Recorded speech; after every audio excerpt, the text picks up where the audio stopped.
joined by Baylor linebacker Keaton Thomas. We had him on when he made the decision to go from the junior college to Baylor and commit with Dave Aranda and company. Keaton, thank you very much for your time with David Paul and also with Craig Smoke. What has the offseason been like after the momentum, despite the bowl loss? How much did that fuel what you guys have been able to do the last couple of months? What's going on, guys? Appreciate you guys having me on. Yeah, this offseason it's been pretty good so far. Yeah, that bowl game for sure was tough. That's not how you want to end the season. I think we all were definitely excited to have another opportunity to try and show the world who we are. And even though we didn't come out how we wanted to, we went down swinging. So I'm definitely proud of the team, appreciative of the staff, and all the love and support from the university and anybody at home who was watching. So this offseason so far, we've just been attacking it. The young guys are coming real focused. A lot of these guys that we got from the portal are coming real focused. Great energy. Great sternness about the team. Everybody's really focused, and I'm super appreciative of that so far. We're about to hit this next stride real hard, and just excited about what's to come. But yeah, we've been going at it. We've been going hard, focused on getting better, stronger, faster, hitting harder, and still same mission. Got a lot of people to prove wrong and a lot of people to make proud. KT, you guys were able to sneak up on some people last year. Do you like maybe now being the hunted a little bit more, or people knowing that you guys are for real, as opposed to maybe being the surprise team?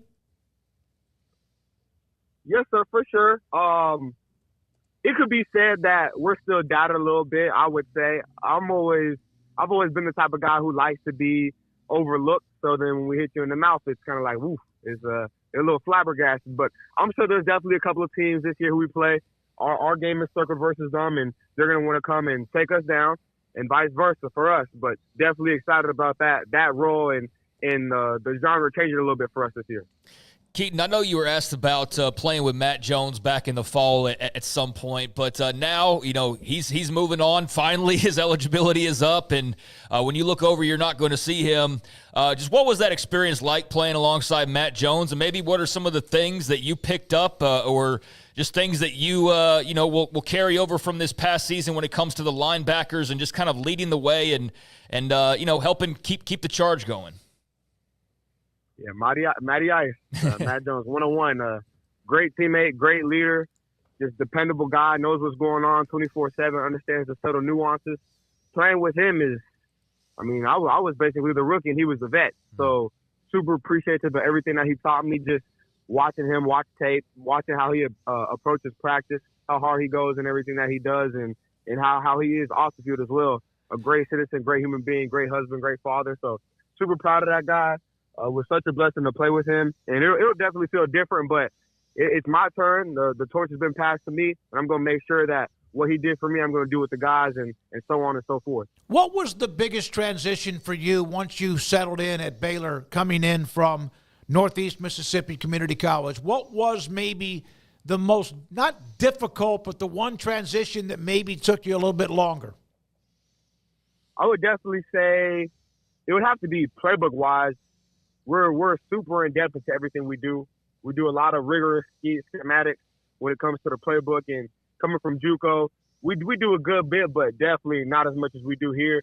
So it definitely took me about, I would say, a couple of weeks to maybe 3 max, just really learning how to understand the playbook, all the new savvy words I would have to know, different techniques. All that is probably what I would say the hardest jump. But when it comes to ball, I love ball, and I attack it every day like it's my last. So that part was the fun part, right? Just learning the playbook and understanding the subtle nuances. That was probably the toughest thing coming from JUCO. Do you enter this year being able to be that Matt Jones version? Do you feel that right now? Definitely, 100%. The goal is to be that and better, to do what he did and more, and to go on from there and help this team lead and take control of this conference. That's the goal. Keaton Thomas, Baylor linebacker, with us on 365 Sports. You are a personable young man. We knew that when we interviewed you back when you made the commitment to Baylor. And obviously the way you opened up with us earlier today. you don't just raise your hand and say, I'm the guy. Because you mentioned Matt Jones, Matty Ice, and others that were there. How do you know when people have accepted who you are and it's time to maybe be a leader in certain ways? Yeah, that's been something that's almost in a way been hard for me, just because I'm so used to being the guy. I wouldn't say necessarily in the background, but I put my head down and work. Blue collar, come from hardworking people, blue collar workers. My ancestors are watermelon farmers, so it's in my blood to just be quiet and work hard and make your family proud and do what you were born to do, right? To have fun and love what you do. But now I've talked to plenty of the coaches and Coach Vic, our strength coach, in depth about just learning how to become a leader. And it's not always that you aren't the leader. You just have to learn how to become one. And I've been reading a lot of books. I've been watching a lot of YouTube videos and just trying to learn how to be a more influential leader. But also, if I have to lay the law down, then I have to lay the law down, right? I have to, like a judge, let it known who I am and what I do and what the standard is. You aren't going to come in here and disrespect our house. To all the new guys or all the young guys coming in, and just like we wouldn't come to your house and disrespect you guys. Yeah, that's the standard. Can sometimes a young, like, not I'll say phenom, but some guy that thinks he's hot, you know what? He comes walking in there, and do you have to sometimes just kind of glare him down? How does that work? I'm not talking about fisticuffs, but in a way you got to just kind of, hey, they know. To be your best requires commitment, dedication, and intensity. It's what defines elite athletes and inspires Airwave to find new ways to optimize your performance. Introducing Airwave Recovery, a mouthpiece designed to work while you sleep to further unlock your potential. Airwave Recovery features our patented reflex technology, small, integrated bumps uniquely positioned to activate your tongue's natural response. Your tongue will instinctively move forward, opening your airway and improving your quality of sleep. And thanks to our patented fitting material and a purpose-designed support wall, you'll enjoy a secure, comfortable fit all night long. With Airwave Recovery, you sleep better and recharge faster. Airwave Recovery, recharge your potential.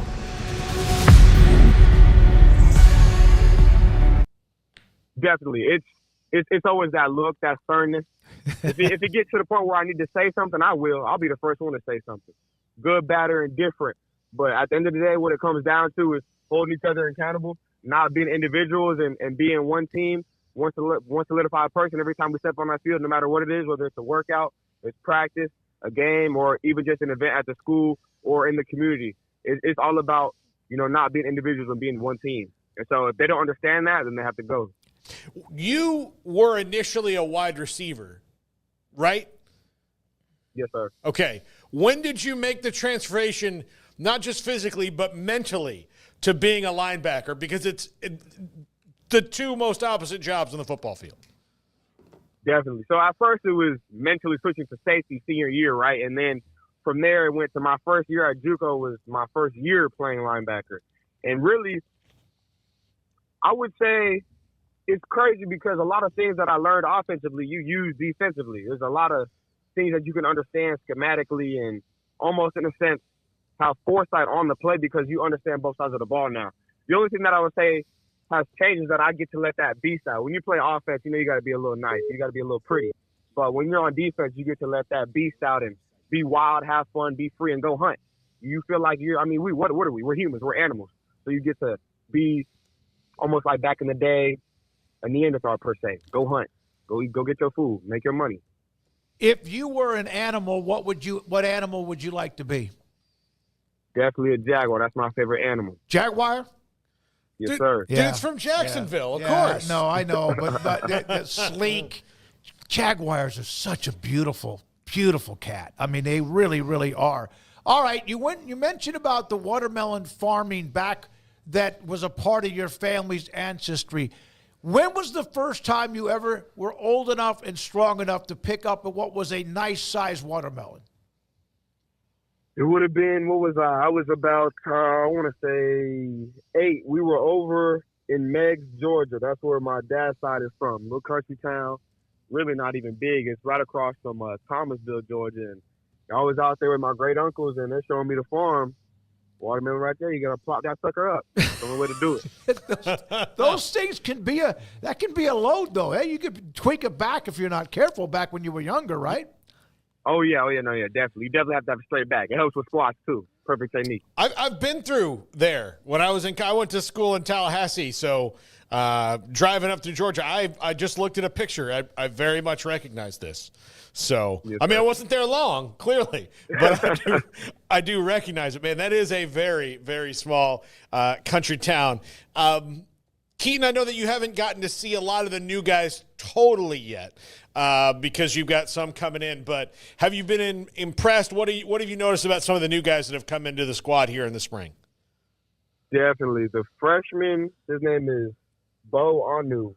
I was his host, and I got that joker to commit. He's a dog. He's killing it in the weight room, off the field, great kid. And then on the field, he's understanding the playbook really well. He looks really smooth, and it has his breaks. And I wouldn't be surprised if he earns himself some playing time this year. I think he can definitely benefit the team so far as our younger freshman that's definitely on the come up right now. So transfer-wise, I'm super. Sorry. Go ahead. No, go ahead. No, go ahead. No. Transfer-wise, another safety, super impressed with Devin Turner. Comes in, works hard. He came from Northwestern. He was a Big Ten All-American, so I wouldn't expect less. But great cat, works hard, good off the field. So the coaching staff has been tweaked a little bit too, and part of that at the linebacker position. How have you seen much of a change with Carson Hall? And I know different linebacker spots, and Paul Gonzalez now a part of the secondary. Have you noticed much? Is it just too early? Because they're right now, it's more, as you mentioned, Vic Valoria and his staff. Yes, sir. So it's a little different because I got a chance to meet with Coach Gonzalez. Great guy, great energy. His reputation, I mean, look at his resume. He's developed tons of guys, put a lot of guys out there into the league. He knows what he's doing. Coach Hall haven't actually had much time to talk to with yet. He's a little more on the quiet side. So I'll probably say we give it a couple more months and I'll have a couple more conversations with him. I'm sure we'll connect and then I'll be able to relay more information there. But super excited about having those guys on the staff. Just excited about what they're going to teach our guys in each of their respective rooms and excited to develop further and become a better defense. We asked earlier, and thank you for your time, and you've given us a nice chunk of it, Keaton, but with how the season after that, what was 2-4, and then, of course, the year before you got here, they weren't good at all, 3-9. What was it like to feel that momentum, that surge after the off week, after beating Tech and getting on that run, despite the bowl game? What was it like to know the momentum was building and you guys were in a pretty good run? Great question. I would have to say, and I'm sure we all understand this in here, the greatest feeling as a man is when you prove another man wrong, right? And so we went in the course. We were 2-4. Everybody told us what we couldn't do. They told us our coach was going to get fired. They talked about who's hitting the portal and who's that. And when we messed around and turned that thing around, became a team, worked as one, there is no better feeling than proving all the man who said we couldn't do it wrong. It's the greatest feeling in life. So you guys did hear the chatter, right, because of Coach Aranda and what was going on the year before that, and so that you had some of that outside noise. How much can you let that infiltrate what you do, or is that just you knew it was there? We knew it was there. We understood the mission. I already understood the mission when I first signed. I knew it was going to be a challenge. If I wasn't up for the challenge, I wouldn't have came to Baylor. There's a reason I came here. God told me to come here. There's a reason I'm in front of the people who I'm in front of and the people who are influencing me and vice versa. And we understood what it was. You have to use that noise as energy. Otherwise, it'll overcome you and a lot of negative things can happen. You just have to look on the positive and focus on using the negative to get you to the positive. Well, you could tell that you have that ability, personality. You were damn good. You had statistically one hell of a year in your first year coming in from Northeast Community Junior College. So thanks for your time, Keaton. We appreciate it. Enjoy this early part of, I guess you could say, the spring semester, even though it's cold as hell outside, and what you guys are going through. Are you chomping at the bit to get to practice and just get to practice again in those 15 workouts you'll get? Yeah. Yes, sir. Love. I'm always thinking about football. I can never turn it off. Just even watching the game when I was at home, for those couple of weeks with my pops, it's like, man, I'm ready to get back out there. I don't even know where I'm home right now. There's a lot of talk about the schedule in the spring because, because of the transfer portal, things like that. But just as a guy that's playing the sport right now, and you're in your, third year? Is that right? Third year of college football. What would you say as a player? Forget about what commissioners or fans or ADs or whatever say. How would you like to see college football change, if anything, when it comes to spring practices, off-season workouts, spring games, scrimmage, whatever else you want to call it? I'm an old school guy, right? So how I grew up playing the game and the way I was taught the game and how I watched the game since a young age was fast, physical, and play with reckless abandonment, right? So you have to be physical 24/7. You have to go full speed 24/7. It's the only way to get better. You can't get better if you don't go fast. So I understand that college has changed a lot, especially with the playoff schedule and how late it runs. But if you want to get better, you have to practice at it. You have to hit at it. And that's the only way you're going to get as close to real game reps as possible. And that's what this time is for now. So if some people, might change their schedule, might not do a game, might maybe have less practices, that's up to them, right? But from my understanding how we're doing it, we're going to go hard, we're going to have fun, we're going to compete, and then go from there. Hey, man, great talking to you, Keaton. Enjoy your day. Enjoy the weekend. Thanks. Love your passion, and also your skill set's really good, too. Have a great weekend. Yes, sir. Thank y'all. I appreciate you guys. You too. Keaton Thomas, Baylor linebacker, with us on 365 Sports. He came